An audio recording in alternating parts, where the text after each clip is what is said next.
अभी तो आज के जो हमारे फिलोसफर्स हैं वो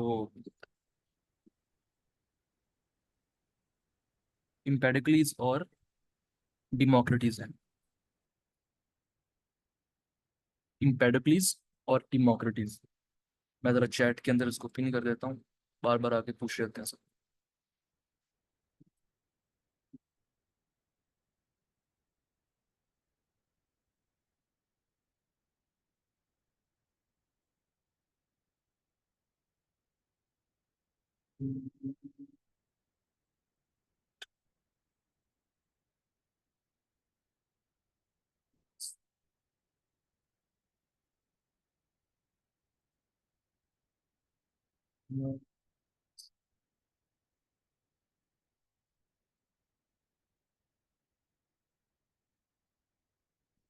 अच्छा, स्टार्ट करते हैं हम इम्पेडिकलीज से। ईरा इसका 490 में ये पैदा हुआ है और 430 BCE में ये इसने वफात पाई है। ये पहला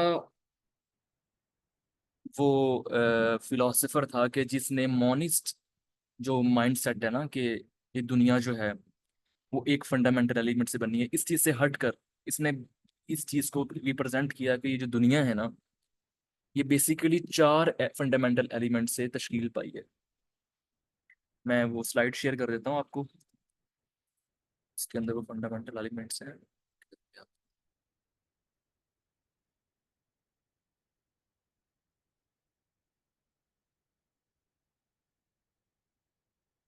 तो बेसिकली वो कहता है कि जो फंडामेंटल एलिमेंट्स है ना जिसकी वजह से मैटर तश्कील पाता है, ये पूरा यूनिवर्स तश्कील पाया है।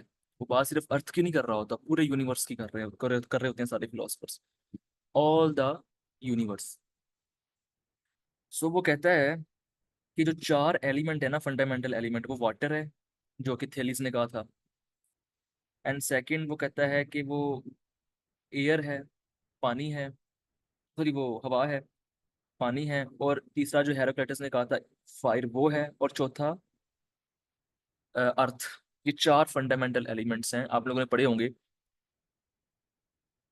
तो वो कहता है कि ये जो चार फंडामेंटल एलिमेंट्स हैं ना ये असल में मैटर को तश्कील देते हैं। देखिए, पहले फिलोसफर ने कहा ना, थेलिस ने कि वाटर है। दूसरे ने कहा कि एयर है। तीसरे ने कहा, हेराक्लिटस ने, कि फायर है। इसने चौथा ऐड करके साउल ऐड करके सॉइल ऐड करके, सॉरी, इसने 4 एलिमेंट्स की थ्योरी पेश की जो कि 2000 साल तक कायम रही। और उसके बाद हमें पीरियोडिक टेबल ही मिला। उससे पहले 4 एलिमेंट्स की ही थ्योरी थी दुनिया के अंदर। सो उसके नज़दीक जो मैटर है ना वो चेंज नहीं हो सकता। उसका जो चेंज है ना वो इम्पॉसिबल था।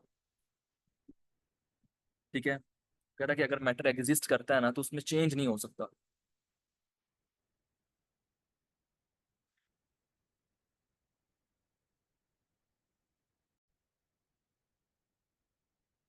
अच्छा, वो कहता है कि स्टार्ट करते हैं आगे की। वो कहता है कि जिस तरह पहले पहले फिलोसफर ने कहा था कि मुख्तलिफ फंडामेंटल एलिमेंट्स की जो मुख्तलिफ अरेंजमेंट्स है ना उनके जरिए मैटर तश्कील पाता है, तो वो भी यही कहता है। वो कहता है हाँ, ये जो चार एलिमेंट्स है ना, इनके मुख्तलिफ अरेंजमेंट से मैटर तश्कील पाता है। पूरी यूनिवर्स का मैटर जो है ना वो इनके मुख्तलिफ अरेंजमेंट से तश्कील पाता है।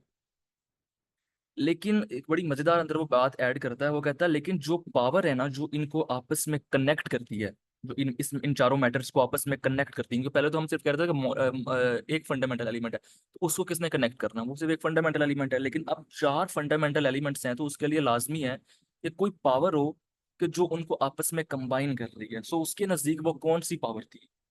वो पावर थी लव की, और स्ट्राइव की, वॉर की, जंग की और मोहब्बत की पावर। उसके नज़दीक जब मैटर के जो फंडामेंटल एलिमेंट्स हैं वो मुख्तलिफ तरीकों से कंबाइन होते हैं या मुख्तलिफ तरीकों से वार की सूरत में एक दूसरे से दूर जाते हैं। मतलब कि यहाँ उसने बात में अल्फाज में इस्तेमाल तो लव एंड स्ट्राइव किया, क्योंकि उस वक्त कोई पॉजिटिव नेगेटिव तो नहीं दरियाफ्त हुआ था कि पॉजिटिव नेगेटिव पावर्स भी होती हैं कोई। सो उसने एक तरह से ये बता रहा है कि पॉजिटिव पॉजिटिव को क्या करेगा, रिपेल, और पॉजिटिव नेगेटिव आपस में कंबाइन होंगे, या अट्रैक्शन, पावर ऑफ अट्रैक्शन जो है ना, वो इसको लव एंड कह लें कि स्ट्राइव, वार की सूरत में ना, इसकी सूरत में पेश कर रहा है कि वॉर जो जब होती है तो एलिमेंट्स एक दूसरे से दूर जाते हैं, और जब लव की पावर आती है तो कंबाइन होते हैं ये चारों एलिमेंट्स। कौन से? जो आपको अभी मैंने स्लाइड भी शेयर की थी। वाटर पानी, एयर जो है वो अपना हवा, फायर यानी आग, और चौथा उसने खुद ऐड किया था अंदर, मतलब अर्थ। ये चार एलिमेंट्स की थ्योरी, ठीक है। ही से that the universe is from always and remain always and very before one time these four elements are combined in the four parts of earth by the power of love। वो कहता है कि जो एक वक्त था कि जो पूरा यूनिवर्स है ना, सारा यूनिवर्स, वो इन चार एलिमेंट्स के जरिए खड़ा था। मतलब कि मैं आपको समझाने, ऐसे आपको समझ नहीं आनी, स्लाइड शेयर करूंगा तो फिर समझ आएगी। मतलब कि ना ये, अब देखें जरा, वो ये कहना चाह रहा है, जुबान से वो समझ नहीं आना आपको। अच्छा, ये कहना चाह रहा है वो, ये जो बॉल है ना, इसको आपने अर्थ नहीं कंसीडर करना, ये यूनिवर्स है पूरा, ठीक है। वो कहता है कि इस जो, अच्छा, वो कहता है कि जो ये अर्थ है ना, ये जो मतलब यूनिवर्स है, इस तरीके से ये चार एलिमेंट्स से ना पहले तश्कील पाया हुआ था। एक साइड पे ये जो आपको ग्रीन में नजर आ रही है एयर है, उसके साथ आपको जो नजर आ रहा है वो फायर है, उसके नीचे जो आपको नजर आ रहा है वो पानी है, और उसके साथ जो नजर आ रहा है ना, वो अर्थ है। ये चार फंडामेंटल एलिमेंट से इस तरीके से ये अलग अलग यूनिवर्स के फोर पार्ट्स थे पहले, ठीक है। आ रही होगी अब समझ? अब समझ आ गई होगी है ना, तो इसको स्टॉप शेयर कर देते हैं। अच्छा, सो ये उसका कहना था कि इस तरीके से यूनिवर्स पहले एग्जिस्ट करता था चार फंडामेंटल एलिमेंट से, और जो अब फंडामेंटल एलिमेंट है उस वक्त सुप्रीम एलिमेंट से, ठीक है, चार पार्ट्स में। लेकिन हुआ क्या यहाँ, लेकिन ये जो चारों एलिमेंट्स थे ना, ये कंबाइन थे with the power of love. लेकिन एक दिन ये हुआ कि बाहर से पावर ऑफ वार एंटर हुई इस यूनिवर्स के अंदर। जैसे ही वो एंटर हुई तो तबाही फैली, यानी एक तरह से वो बिग बैंग थ्योरी टाइप पेश कर रहा है। बट बहरहाल, वो कहता है कि बाहर से कोई पावर आई और एकदम से सारा ये जो चार फंडामेंटल एलिमेंट के साथ जुड़े हुए थे ना, ये तबाह हो गए, फैल गए, ठीक है। और मतलब कि किसी जगह पर पावर है, किसी जगह पर लव है, किसी जगह पर फंडामेंटल एलिमेंट किसी और तरह से शेप हो गए, किसी और शेप हो गए। मतलब जब हेट की जो, वार की जो पावर है वो जब एंटर हुई इस यूनिवर्स ऑफ लव के अंदर, ठीक है। और जब इसके अंदर एंटर हुई तो क्या हुआ, एक पहली बार तो तबाही आई, लेकिन उसके बाद मुख्तलिफ मैटर्स तश्कील पा गए कि किसी मैटर के अंदर कहीं पर लव है तो साथ ही वॉर एग्जिस्ट कर रही है, और कहीं पर सिर्फ लव है, कहीं पर सिर्फ वार है। तो वो इस तरीके से जब वो बाहर से लव आकर इस यूनिवर्स के ऊपर अटैक, सॉरी, वो वार ने आकर यूनिवर्स के ऊपर अटैक किया, तो वो इस तरीके से धमाका हुआ एंड सो ऑन। वो पूरी दुनिया जो है ना, वो के अंदर मुख्तलिफ मैटर्स तश्कील पा गए। इसके बाद वो बड़ी मजे की एक तरह की थ्योरी ऑफ एवोल्यूशन, एक तरह की कह सकते हैं आप, वो पेश करता है। वो क्या है? वो कहता है कि जो मुख्तलिफ जैसे ही मतलब कि वार ने, हेट ने आकर अटैक किया यूनिवर्स के ऊपर जो कि लव के पावर से कंबाइन था, यूं हुआ कि मुख्तलिफ मैटर्स तश्कील पाने के बाद कहीं पर कोई टांग तश्कील पा गई, कहीं पर कोई हाथ तश्कील पा गया, कहीं पर सर बन गया। तो वो ना, कभी किसी घोड़े का जो जिस्म है वो किसी इंसान के सर के साथ जुड़ गया, किसी घोड़े का जो सर है वो इंसान के जिस्म के साथ जुड़ गया, कभी किसी एनिमल का कोई बॉडी किसी और के हेड के साथ जुड़ गई। तो वो इस तरीके से ना सारे ना कंबाइन हो गए उसके नजदीक, ठीक है। फिर उसने कहा लेकिन जो सरवाइव कर गए, जो एनिमल्स सरवाइव कर गए वो बच गए, और जो सरवाइव नहीं कर सके वो एक्सटिंक्ट हो गए, वो खत्म हो गई उनकी पैदावार। अब मैं आपको शेयर करता हूँ इधर।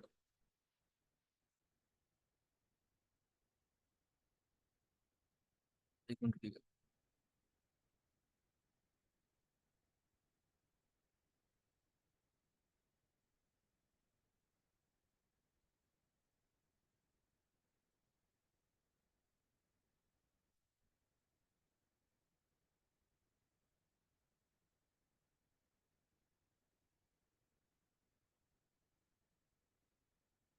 अच्छा,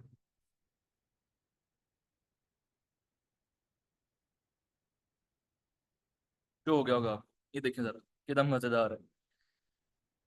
तो वो क्या कहता है।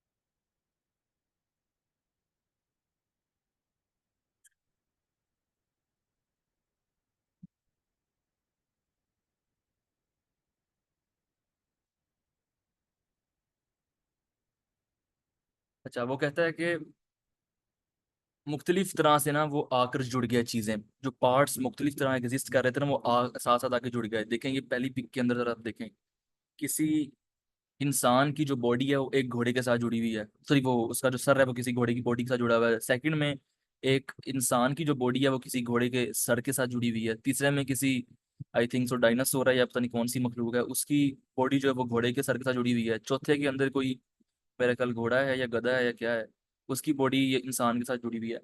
सो इस तरह से उसने कहा कि मुख्तलिफ तरह से ये आपको नजर आते भी होंगे, वो मूवीज भी बनी हुई हैं काफी के, अपना एक इंसान है उसका सर है और धड़ उसका जो है ना वो घोड़े का है। ठीक है। सो ये आइडिया वहीं से इंस्पायर हुआ था, वो वहीं से, ये आइडिया वहीं से निकला था। ठीक है। तो उसने ये आइडिया पहली बार रिप्रेजेंट किया कि इस तरीके से वो पार्ट्स ज्वाइन हुए, और उसके बाद जो बच गए, सरवाइव कर गए, वो सरवाइव कर गए और वो आज तक सरवाइव कर रहे हैं। और जो नहीं कर सके वो क्या हुए, एक्सटिंक्ट हो गए, वो इस दुनिया से ये नहीं मतलब कि सरवाइव कर सके। He says then a power of hate enters and destroys that combination, and in result of that different planets, stars, earth, human beings and every matter come into being। और उसके नजदीक जो वो वो यूनिवर्स था ना, जब उसके अंदर यूनिवर्स की बात करूं फिर दोबारा से, अर्थ की बात नहीं हो रही। ठीक है। उस यूनिवर्स के ऊपर जब हेट ने आकर अटैक किया तो उसके नतीजे में सिर्फ अर्थ और ये इंसान ही नहीं पैदा हुए, बल्कि मुख्तलिफ प्लैनेट्स, मुख्तलिफ स्टार्स, मुख्तलिफ जो सियारे सितारे हैं वो सारे भी इसी की वजह से तश्कील पाए और बने। कि वो उनके नजदीक ना जिस मैटर का ये की अर्थ है ना, उसी मैटर की वो सारी बाकी कायनात है। और ऐसा है भी ऐसा ही। At one time, the hate will come into the center of universe and love will limit it to its corners। वो कहता है कि बहुत पहले, बहुत पहले ऐसा हुआ था, जो मैंने आपको बयान कर दिया, ये जो सब कुछ हुआ था ये बहुत पहले हुआ था और स्टार्ट ऐसे ही हुआ यूनिवर्स। ठीक है। लेकिन अब बहुत बाद में, जब उसके नजदीक वो क्यामत की शायद बात कर रहा है, बहुत एंड पे जब ये दुनिया एक मर्तबा डिस्ट्रॉय होगी ना, एंड पे जाएगी, तो क्या होगा कि जो हेट होगी ना, हेट जो जिसने पहले अटैक किया था, वो आ जाएगी in the centre of the universe, वो यूनिवर्स का सेंटर बन जाएगी।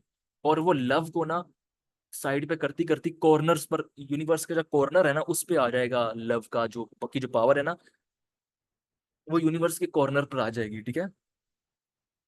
और उसके बाद क्या होगा कि द पावर ऑफ जो लव है वो फिर दोबारा से सेंटर में आने की कोशिश करेगी, और दोबारा से सेंटर में आ जाएगी। और जो पावर ऑफ हेट है, जो वॉर है, उसको बाहर निकाल देगी। और इस तरह से ये साइकिल चलता ही रहेगा। और ये समझ, पहले सिर्फ लव था, कॉर्नर कॉर्नर्स पर आस पास हेट था, उसने आकर अटैक किया, मैटर्स तश्कील पाए। फिर उसने कहा कि आहिस्ता आहिस्ता अब जो हेट है ना उसको से कंबाइन भी किया इस तरह से कि अब देखो आहिस्ता आहिस्ता दुनिया खूनी होती जा रही है, लोग मजीद से मजीद खूनख्वार होते जा रहे हैं, जंगें बढ़ती जा रही हैं, हथियार बनते जा रहे हैं। सो हेट फैल रहा है दुनिया के अंदर। तो उसने कहा कि आहिस्ता आहिस्ता क्या होगा, जो हेट होगा वो इस कायनात का सेंटर बन जाएगा। और जो जिस तरह से यूनिवर्स की क्रिएशन के टाइम हेट बाहर थी ना, तो लव बाहर चला जाएगा, फिर एकदम से लव अटैक करेगा, लव सेंटर में आएगा, हेट बाहर चला जाएगा, और ये साइकिल रिपीट होता जाएगा उसके। और उसके नजदीक जो यूनिवर्स है ना, वो हमेशा से है और हमेशा तक रहेगा उसके नजदीक भी। गॉड पर बिलीव नहीं करता था, और कहता था कि जो यूनिवर्स है ना, वो इन्हीं इन्हीं ताकतों का मजहर है, ठीक है। और ये इसी तरीके से साइकिल रिपीटेडली चलता रहेगा, और होता जाएगा, ये घूमता जाएगा साइकिल, और दुनिया चलती जाएगी इसी तरीके से, ठीक है। अच्छा, he says that in the result of combination and separation of love and war powers, first time life come into being, there was a leg on the place on the hand। अच्छा, ये तो मैंने बता आपको लोग को अभी पहले बता दिया। The species which was not survived was extinct। हाँ, ये भी हो गया। He gave the first theory how species see। अच्छा, उसने पहली मर्तबा ये थ्योरी दी कि कैसे जो है, एक मुझे कॉल आ रही। अच्छा, उसने पहली मर्तबा ये थ्योरी दी,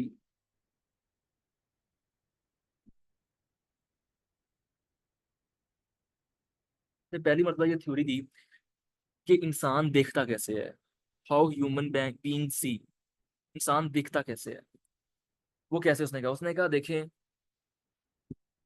जो पूरी दुनिया है ना, पूरी दुनिया, उसमें वो सारी फंडामेंटल एलिमेंट्स कौन सी किन से बनी हुई है, चार फंडामेंटल एलिमेंट से बनी हुई है। अर्थ से बनी हुई है, हवा से बनी हुई है, आग से बनी हुई है, और किससे बनी हुई है, पानी से। ये चार फंडामेंटल एलिमेंट से बनी हुई है। और हमारी जो आंख है ना, इसके अंदर भी वो फंडामेंटल एलिमेंट है, क्योंकि हमारी आंख भी तो मैटर ही है। इसके अंदर भी फंडामेंटल एलिमेंट। तो होता क्या है कि जब हम किसी भी मैटर को देखते हैं, हमारी आंख से एक शुआ निकलती है, एक लाइट निकलती है, ठीक है। और वो जाकर उस जब मैटर के ऊपर पड़ती है ना, तो उस मैटर के अंदर भी ये चार एलिमेंट्स हैं, क्योंकि वो बना इन चारों चीजों से ही तो हुआ है। और हमारी आंख भी उनसे बनी हुई है। सो जब हमारा वाटर वाटर के साथ कनेक्ट होता है, पानी पानी के साथ कनेक्ट होता है, उसके फंडामेंटल के अंदर जो चीजें एग्जिस्ट कर रही है, नहीं कि उसके अंदर कोई ऊपर कोई पानी पड़ा हुआ नहीं, उसके फंडामेंटल एलिमेंट्स के अंदर है ना पानी। और फंडामेंटल एलिमेंट्स के अंदर आग भी, और वो चारों एलिमेंट्स हैं। तो लगता है कि जब वो आपस में लाइट के जरिए कनेक्ट होता है ना उस मैटर के साथ आंख, तो उस सूरत में हमें वो दिख पाती है चीजें, ठीक है।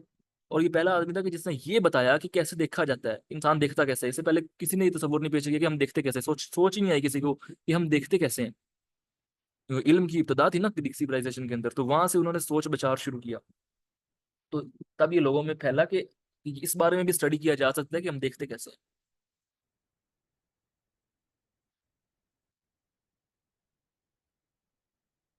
अच्छा, he says when human beings died his soul shift into another body। वो कहता है कि जब इंसान जो है मर जाता है ना, तो उसकी जो रूह है, उसकी जो साउल है, वो किसी दूसरी बॉडी में मुंतकिल हो जाती है, ठीक है। और एक बड़ी मजे की बात, इसकी मौत पता कैसे हुई थी, इम्पेडिकल की। इसकी मौत ऐसे हुई थी कि मेरे नज़दीक ना, अगर मैं आपको आपको अपना तजजिया दूं, तो ये मुझे ना मोस्ट जीनियस फिलोसफर लगता है प्री सोक्रेटिस में। मोस्ट जीनियस ये बंदा लगता है, और इसके बाद लगता है मुझे नेक्स्ट, इससे अगले वाला। इसलिए मैंने कहा था कि आज का लेक्चर बड़ा इंपॉर्टेंट है।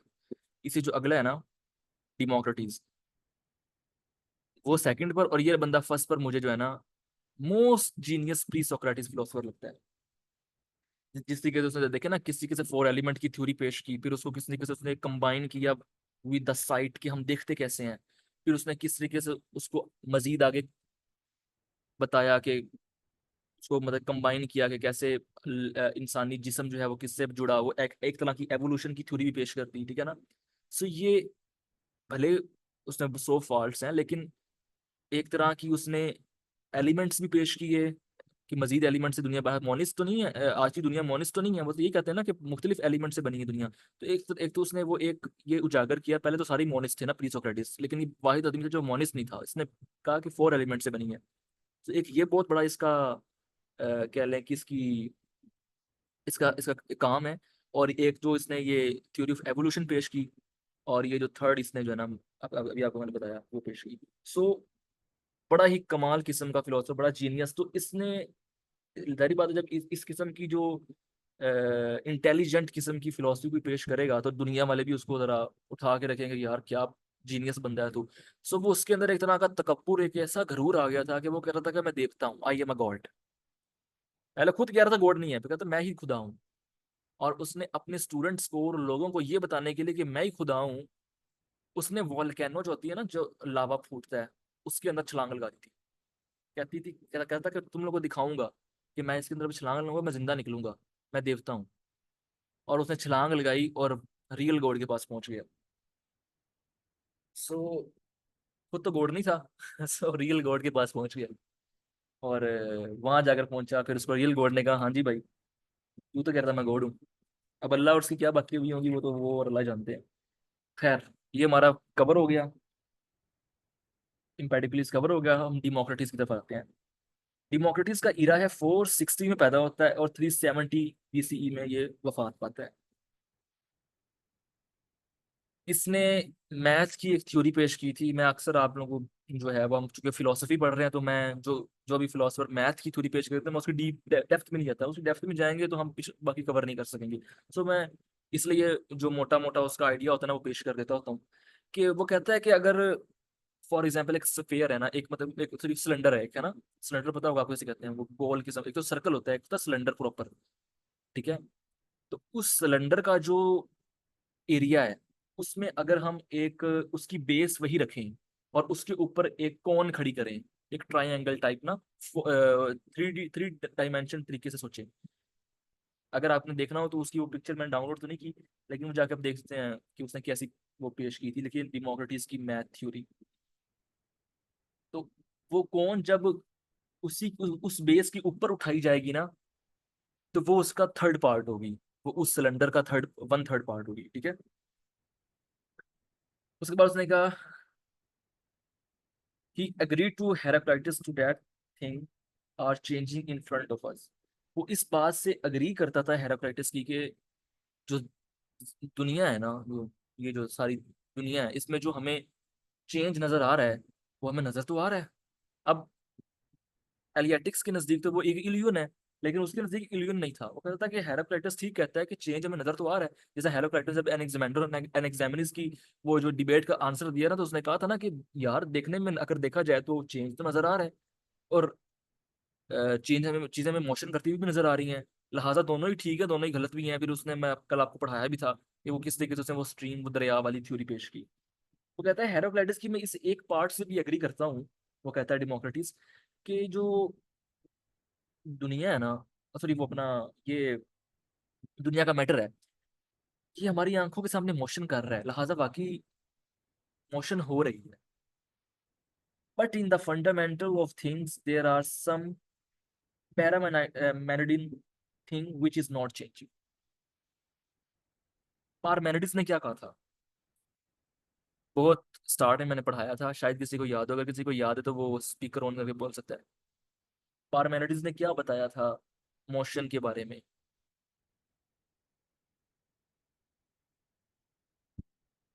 सॉरी, मोशन के बारे में कह दिया, अपना स्पेस के बारे में क्या बताया था पारमेनिडिस ने? नहीं पता किसी को? अच्छा। मैंने आपको पढ़ाया था कि पारमेनिडिस कहता था कि जो चीज नहीं है, जो स्पेस है, जो ये दुनिया है, वो नहीं, उसमें जो ये स्पेस है जो खला है, चूंकि वो खला है और उसको हम कहते हैं कि नथिंगनेस है, ये कुछ भी नहीं है, तो जो नहीं है वो तो नहीं है, तो यानी वो एग्जिस्ट ही नहीं करती। जो नथिंगनेस है वो एग्जिस्ट ही नहीं करती। मैं इससे डिसएग्री करता हूँ। क्यों? बिकॉज यूनिटी ऑफ ऑपोजिट्स पे दुनिया कायम है। दुनिया में हर चीज कोई ना कोई ऑपोजिट है। तो हम एग्जिस्ट नहीं करेंगे फिर अगर हम इस चीज को समझ ले, इस चीज को मान लेना कि वाकयातन जो दुनिया है वो, उसमें कोई नथिंगनेस नहीं है, खुला नहीं है कोई। सो हम एग्जिस्ट नहीं करेंगे। क्यों? क्योंकि हमारे एग्जिस्ट करने के लिए ये इंपॉर्टेंट है कि कोई खला होनी चाहिए, कुछ नथिंगनेस होनी चाहिए। थिंगनेस के लिए नथिंगनेस होना जरूरी है।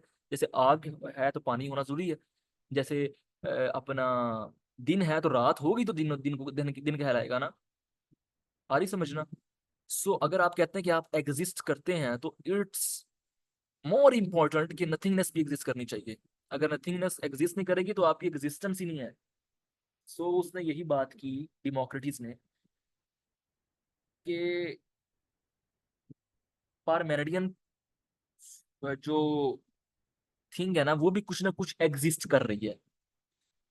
माना हेराक्लिटस की बात कि चीजें हमें मोशन करती हुई नजर आ रही हैं, लेकिन कुछ ना कुछ पार उसको उसने नाम दिया पारमेरिडियन, इसलिए कि पारमेरिडियन ने क्या कहा था कि नथिंगनेस है ही नहीं। तो उसने कहा था कि लेकिन कुछ ना कुछ कोई ऐसी चीज एग्जिस्ट कर रही है, पारमेरिडियन भी, कि मोशन नहीं हो रही। ठीक है, और वो नथिंगनेस नहीं है। उसने इसको कंबाइन किया है हेराक्लिटस की बात से।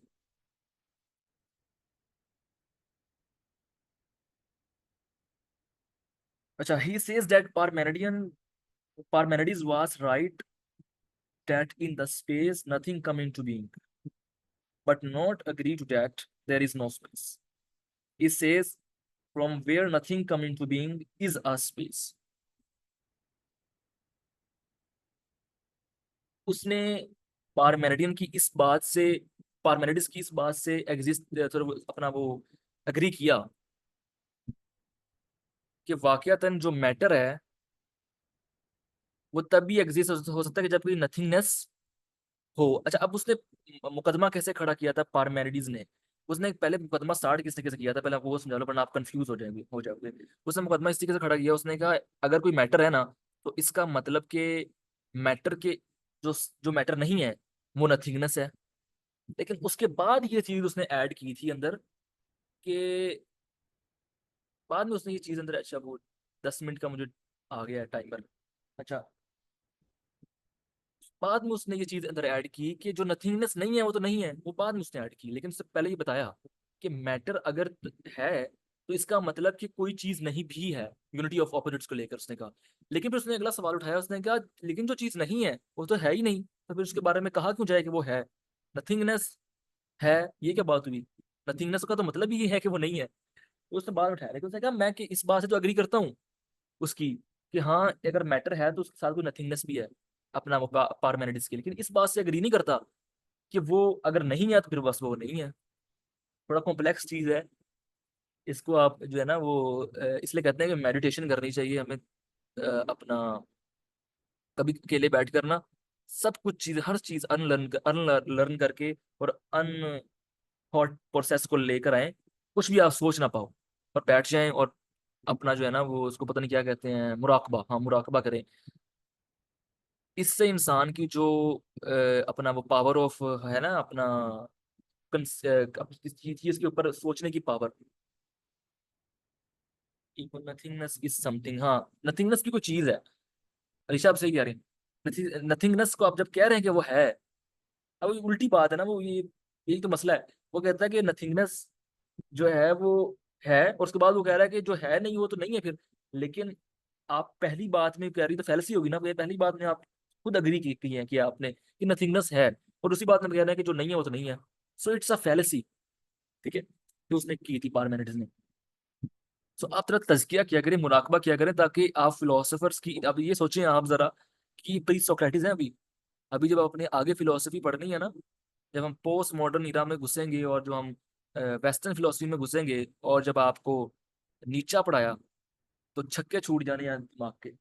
और reconstruction of religious thought in Islam, Allama Mohammad Iqbal की पढ़ाई तो ग्रिप नहीं हो पानी एक भी उसके ऊपर। तो अभी से मुराकबा शुरू करते हैं, ताकि आपकी जो स्ट्रेंथ ऑफ कहते हैं उसको वो इस चीज पे कंसिस्टेंट रहने की, थॉट को कंसिस्टेंट करने की, किसी चीज पे जो जो स्ट्रेंथ होती है ना, वो स्ट्रांग हो जाए आपकी। तो हम इसको जल्दी जल्दी कवर करें, 7 मिनट रह गए हैं। अच्छा,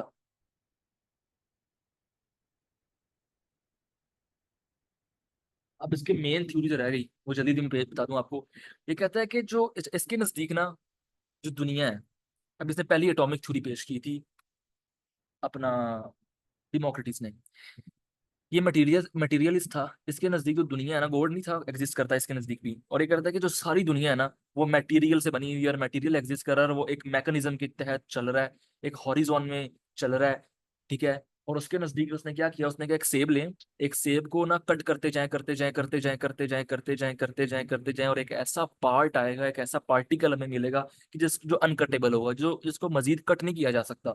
या कि जिस जुबान में कह लें, कट का मतलब जरूरी नहीं कि छुरी से ही कट किया जाए, मीन्स के ऐसा पार्टिकल कि जिसको मजीद तोड़ा ना जा सकता हो, ठीक है ना। सो वो जो पार्टिकल होगा, वो जो एलिमेंट होगा, असल में वो फंडामेंटल एलिमेंट है इसके नजदीक, ठीक है। आप इसको एक तरह का मोनिस्ट भी कह सकते हैं, क्योंकि कह रहा है कि सिर्फ जो फंडामेंटल एलिमेंट है वो पहले पहले पहले ने क्या कहा कि चार एलिमेंट से बना है, इसने कहा कि एटम से बना है, इसने पहली एटॉमिक थ्योरी पेश की। इसने कहा कि जो दुनिया है ना, उसका फंडामेंटल एलिमेंट जो है ना वो एक एटम है, लेकिन इसने बड़ी मजेदार अगर बात ऐड की, उसने कहा लेकिन जो एटम्स है ना, वो एक तरह के नहीं होते। शबनम, दोबारा हम इंशाल्लाह वो आपने हैंड रेस किया, दोबारा इंशाल्लाह हम इसके, अब टाइम शॉर्ट है, तो हम क्वेश्चन आंसर का सेशन रखते हैं, मुझे ये कंप्लीट करने कवर नहीं होना हमारा। अच्छा, तो उसने कहा कि लेकिन जो सबसे बड़ी मजेदार बात की वो क्या, कि अगर मिसाल के तौर पे बिल्कुल ठीक ऐसी बात है, उसने कहा कि हाँ फंडामेंटल एलिमेंट जो है वो एटम है, लेकिन वो जो एटम है ना, वो एक तरह के नहीं होते, उसकी प्रॉपर्टीज भी डिफरेंट होती हैं, उसके कलर्स भी डिफरेंट होते हैं, उसकी जो होती है ना अपना साइज, वो भी डिफरेंट होता है। और एटम एक दूसरे के साथ जुड़ते कैसे हैं, अब सारी बात, चीजें डिफरेंट होगी ना, अब डिफरेंट हुई तो जुड़ना भी लाजमी है, तो जोड़ी कैसे, उनमें आपस में खला थी। अब इसको उसने वहां पे इस्तेमाल किया कि वो कि नथिंगनेस वाली बात है ना, कि उसने वो कहा था उसने कि नथिंगनेस तो है ही नहीं, तो उसने कहा नहीं नथिंगनेस है, अगर नथिंगनेस होगी तो ही वो खला पैदा होगी, और खला की सूरत में, वो पजल की सूरत में एटम्स एक दूसरे के साथ जुड़ेंगे, कनेक्ट होंगे। ये पजल में क्या होता है, एक खला होती है, उसको पुर करता है दूसरा पजल, ठीक है ना। तो वो कहता है कि उस पजल की तरह ना सारे एटम्स एक दूसरे के साथ, हालांकि आज के दौर में आके हम पता चल गया कि नहीं, वो अट्रैक्शन के साथ, अट्रैक्शन की पावर का जुड़ते हैं एटम्स एक दूसरे के साथ। लेकिन उसने जो पेश किया ना, उसने कहा कि वो जुड़ते किस तरीके से, एक पजल टाइप की तरह, एक खला होती है एटम में, उसके साथ जुड़ जाता है दूसरा जो सही उसकी मुवाफकत में बैठता है, वो एटम उसके साथ जुड़ जाता है। तो उसको इसने इस तरीके से रिप्रेजेंट किया एटॉमिक थ्योरी को, ठीक है। अच्छा, एक बहुत इंपॉर्टेंट चीज रह गई यार, 4 मिनट रह गए, मैं जल्दी से कर दूं।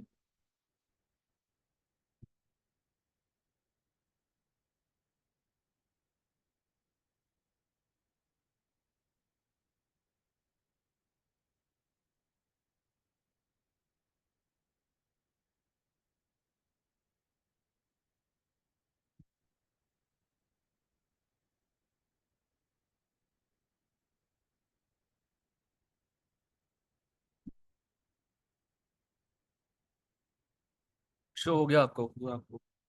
ये बड़ी मेहनत से मैंने एडिट किया है, सो इसमें ज़रा टाइम लगा है, तो इसको ज़रा देखें। उसने एक पहली एपिस्टेमोलॉजी, क्या मैंने बताया था क्या होती है, एपिस्टेमोलॉजी है प्रोसेस ऑफ नोइंग, कि कैसे जाना जाता है। तो उसने एक एपिस्टेमोलॉजी की एक थ्योरी पेश की पहली, मैंने आपको कहा था कि अगर मैं आगे पढ़ाऊंगा कि कौन से फिलोसफर ने एपिस्टेमोलॉजी की कौन सी लॉजिकल फैलेसीज जो आगे आएंगी, अगर मजीद इवॉल्व करेगी ये, तो वो कौन सी पेश की, ठीक है। तो टाइम शॉर्ट जल्दी बता दूं मैं। उसके नजदीक दो तरह की नॉलेज थे, लेजिटिमेट नॉलेज और इलेजिटिमेट लेजिटिमेट नॉलेज। एक ऐसा नॉलेज कि जो लेजिटिमेट है और दूसरा इलिजिटिमेट है, ठीक है। और इनके ओवरलैप की सूरत के अंदर ट्रू नॉलेज हमें मिलता है, ठीक है। ये दोनों ओवरलैप करते हैं आपस में, तब हम ट्रू नॉलेज पर पहुंचते हैं। अब लेजिटिमेट नॉलेज कौन सा होता है, legitimate knowledge is based on, अच्छा मैं आपको एक बात बताऊं, मेरे से ना एडिट में एक गलती हो गई है।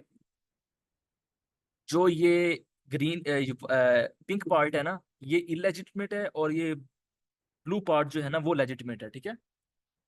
ये आपने ज़हन में रखना है, जरा मुझसे गलती हो गई है, मैंने ऊपर लगाना था इलिजिटिमेट। अच्छा, जो इलिजिटिमेट नॉलेज है ना, जो इलिजिटिमेट नॉलेज है, मुझे कवर कर लेने, जल्दी 2 मिनट रह गए, क्वेश्चंस ना करें काइंडली। अच्छा, इलिजिटिमेट जो नॉलेज है ना, वो बेस करता है सेंस के ऊपर, टच के ऊपर, स्मेल के ऊपर। मैं स्टॉप शेयर कर दूं, आपको समझ आ गई होगी, वरना वो कंफ्यूज होंगे लोग। अच्छा, जो इलिजिटिमेट नॉलेज होता है ना, वो किस पे बेस करता है, सेंस के ऊपर, स्मेल के ऊपर, टच के ऊपर, जो हमारी 5 सेंसेस हैं। ये है इलिजिटिमेट नॉलेज। मैंने जरा वो एडिट में गलती कर दी है। इलिजिटिमेट नॉलेज होता है जो हम सेंसेस की सूरत में हासिल करते हैं। वो कहता है ये कोई वो नॉलेज नहीं जो हम, जिसको हम कह सकें ये ट्रू नॉलेज है। कहता नहीं, ऐसा नहीं है। जब ये ओवरलैप करेगा लेजिटिमेट नॉलेज पे के साथ, लेजिटिमेट नॉलेज क्या है, जो कि हम लॉजिक्स के जरिए, एविडेंसेस के जरिए, आर्गुमेंट्स के जरिए हासिल करते हैं, उसके नजदीक जो लेजिटिमेट नॉलेज है वो क्या है, जो एविडेंसेस, आर्गुमेंट और लॉजिक्स के जरिए हम हासिल करते हैं, और जो सेंसेस के थ्रू हासिल करते हैं, 5 सेंसेस के थ्रू, वो इलिजिटिमेट नॉलेज है। और जब हम इन दोनों को आपस में कनेक्ट करते हैं, तब हमें एक ट्रू नॉलेज मिलता है। जिसने पहली थ्योरी एपिस्टेमोलॉजी की पेश की थी, क्योंकि सही है, ऐसा ही है कि जब हम किसी चीज को देखते हैं, किसी चीज को टच करते हैं, उसके बाद हम उसको लॉजिक्स के साथ कंबाइन, उसमें लॉजिक्स डालकर फिर ही उसको हम शेप करके उस मैकेनिज्म के तहत, ठीक है, फिर उसको उस फिल्टर के जरिए गुजार के, लॉजिक्स के फिल्टर के साथ गुजार के, फिर ही हम उसको पेश करते हैं कि ये अब ट्रू नॉलेज हमारे पास आ चुका है। ठीक है, आगे समझ। जब इलिजिटिमेट नॉलेज और लिजिटिमेट नॉलेज दोनों आपस में ओवरलैप करते हैं, तो उसकी सूरत में हमें ट्रू नॉलेज गेन होता है। इलिजिटिमेट नॉलेज क्या है, जो हम सेंसेस के थ्रू ऑब्टेन करते हैं, और लेजिटिमेट नॉलेज क्या है, जो हम लॉजिक्स, एविडेंसेस एंड आर्गुमेंट्स के जरिए हासिल करते हैं। यहाँ तक थी जी हमारी आज की ये तमाम फिलोसफी की थ्योरी, ठीक है, इसकी डेमोक्रेटिस की। सो यहाँ पर होता है हमारा लेक्चर एंड। और दूसरा मैं लिंक शेयर करता हूँ, सो हम क्वेश्चन आंसर कर लेते हैं।